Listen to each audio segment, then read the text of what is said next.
Welcome to the culture today for another video. We're down here with Jim Elli from Reactive Training Systems, and we're going to be talking a little bit about RPE. Jim has been traveling through Australia now for a bit over a month, doing seminars on introducing RPEs to beginners. And so firstly, we're going to define what we mean by RPE. So it's rate of perceived exertion, and we use it with the reps in reverse scale that Mike Teixeira introduced to strength and powerlifting. So basically an RPE 10 being no more reps, an RPE 9 being one more rep, RPE 8 being two more reps, and so on. So I wanted to ask Jim a few questions about how he uses RPEs and where people are going wrong with them. So first thing is, how do you use RPEs in your program, in your programming? Well, one of the main ways we use it is as an auto-regulative tool for load. And it helps mostly with load management. So when designing training, using an RPE as a baseline allows us to figure out what the performance of the athlete is capable of for the day. So when a lifter is starting and they haven't ever used RPE, there are ways to implement it that make it a bit easier for them to start. One of the first ways to do it is using workup sets. So usually someone starts with me and they've never used RPE, they don't really know what an RPE 7 feels like, or an RPE 8 or 9, and we'll use workup sets. So say we want them to do a set of 5, and we want their heaviest set to be at an intensity of RPE 9. We'd program, work up to a set of 5 at an RPE 7, RPE 8, and then RPE 9. So the workup sets allow them to start understanding and feeling and actually perceiving how heavy the load is compared to what they're used to, compared to their last session, but also what they think they can actually hit for that top session of the day. The top set of 9. Yeah. So you use the previous 2 sets to get a gauge of where the 9 should roughly be. Yeah, and that's usually what we'll do when people start. If they've never used RPE before, that system, that way of working up to the top set is a little bit less intimidating than just say, okay, today I want you to do a set of 5 at an 8. At an 8. And just that's it. It's random. It's like they've got no idea. It's scary for them, like, where the hell do I go? Yeah. Perfect. So the next thing is, why do you think people are so reluctant to use RPE? Because I definitely feel, and we've discussed this, in Australia, it's still something that is very, very, people are scared of. I know in America it's used a lot more readily. So why do you think people are reluctant to use RPE? I think mostly because they aren't educated on how to implement it in a way that allows them to learn the skill of utilizing it. Because it's a training tool. It's not a program, obviously, so it's something that you have to use, just like the first time you've ever used a safety squat bar. It's a new exercise. RPE is a new way of training for a lot of lifters, and it goes from their coach saying you need to do 75% of your hypothetical max, which is difficult to know anyway, but it gives them more certainty, whereas RPE is uncertain, and it's accepting that uncertainty with their capability for the day.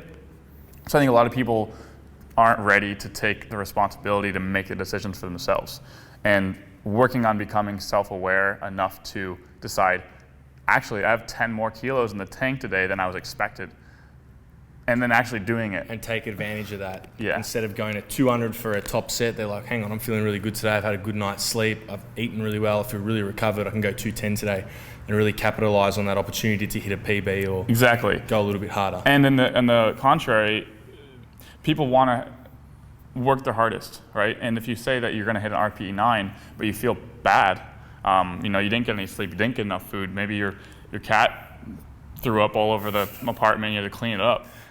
Like, oh, now I have to go train, I'm not going to have a good day. Well, the point of RPE is that you're going to go into the gym with the goal of intensity being at a 9, not a weight.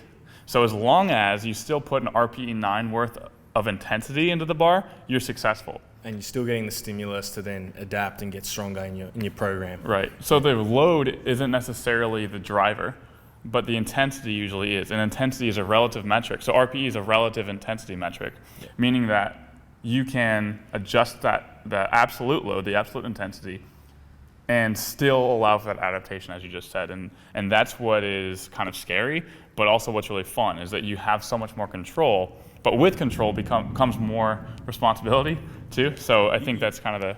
I definitely have found, because RPE is something obviously I've been using for a year and a half now, with Bryce Krawczyk being my coach, and he obviously is coached by Mike Teixeira as well. So it's just a trickle-down effect of RPE, and it's something that I've definitely seen. I've become a lot more critical of my training and understanding of, as you said, picking loads on certain days, and it has made me understand programming and weight selection a lot better, and just I have a better understanding of my body and what I'm more awareness, I feel, instead of just being told you're hitting this today and go do it. Yeah, because what happens when you don't hit the weight you're supposed to hit?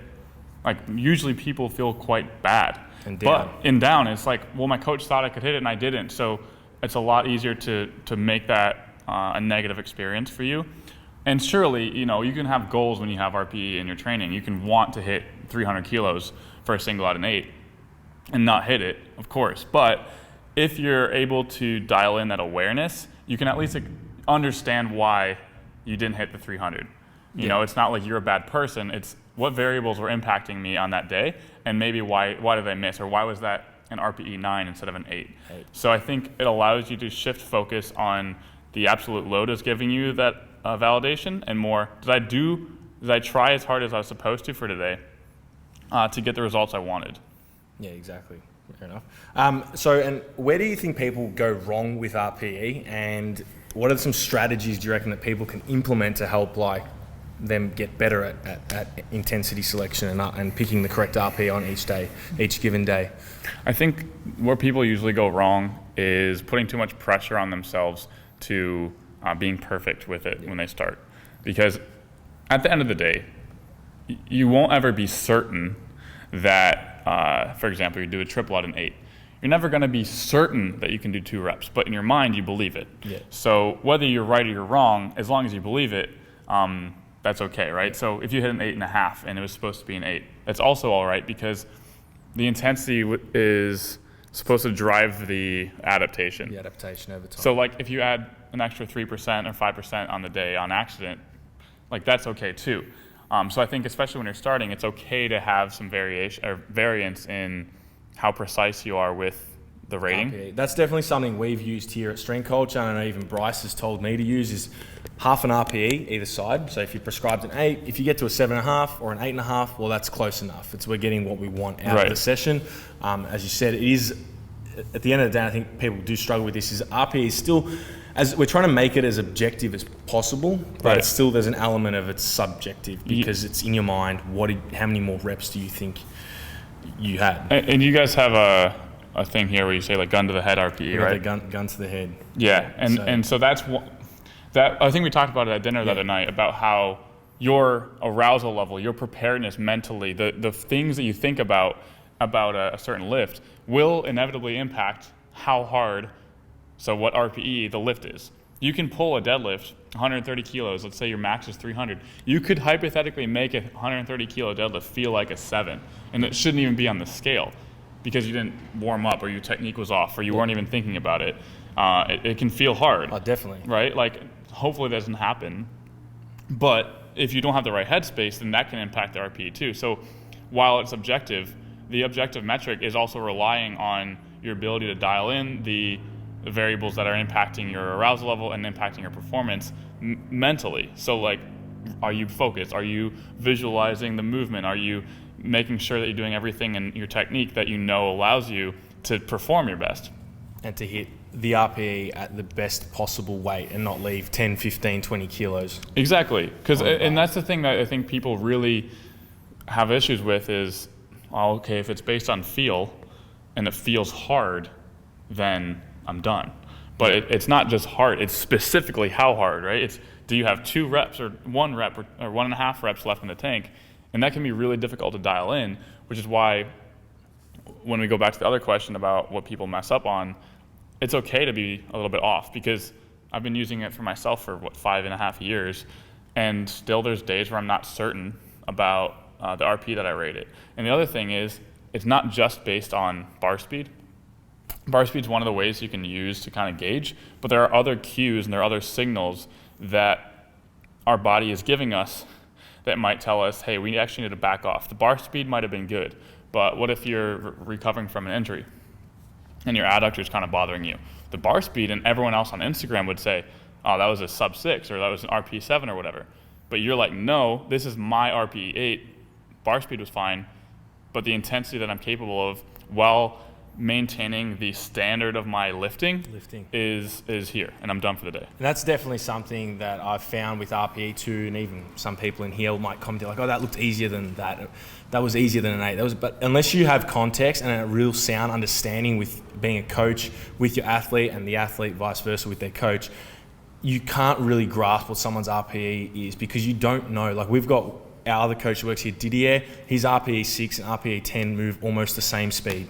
But he knows. He knows, I know, Jamie knows, Yeah. and we have an understanding of that. But if someone from the external was looking, they'd be like, hang on, that was nearly an RPE 9 or a 10, when really he could have hit that for 5 reps. Right, and some people have totally different strength curves too.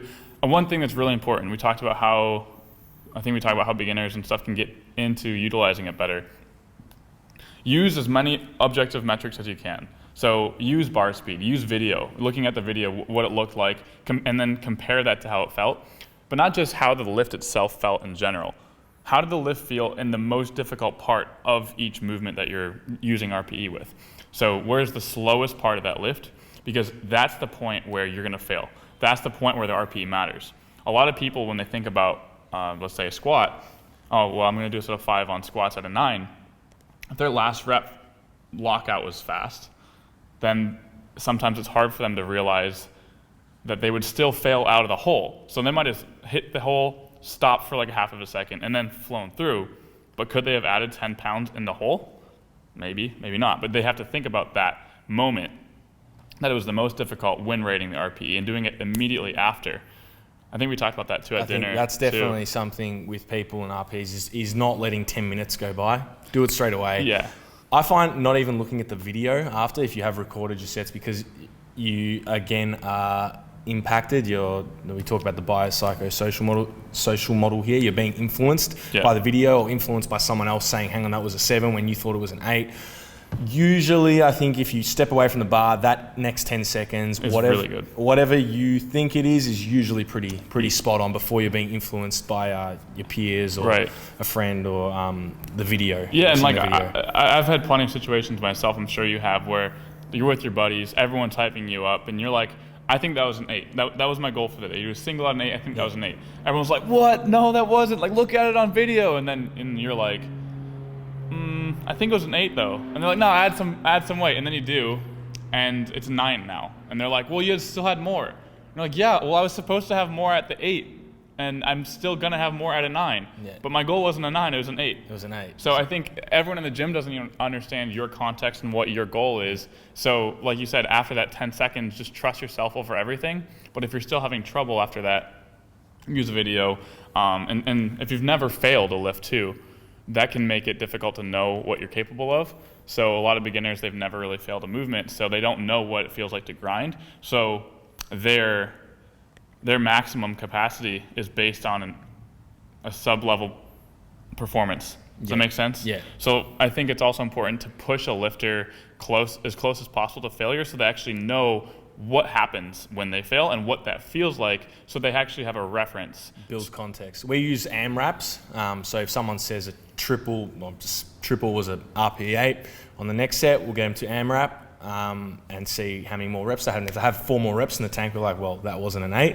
And it builds some context with them. They start to understand, hang on, maybe I am being undershooting a little bit with my RPEs here, and I've actually do have more in the tank. But I do want to reiterate that I think this skill takes time, and it's not something you're going to pick up in 2 weeks or 3 weeks or 4 weeks. It's taken you 5.5 years. I've been doing it for a year and a half, and I'm still always getting better and refining that skill of using RPE. And it's something, if you do want to use, you need to allow time to actually implement it and teach your athletes or even on yourself. Yeah, and if you are trying to get into it, there's plenty of resources to kind of become a part of more of a community. I mean, most of the American coaches use RPE. Yeah. Depending on where you are in the world, like your coach might not know how to use it.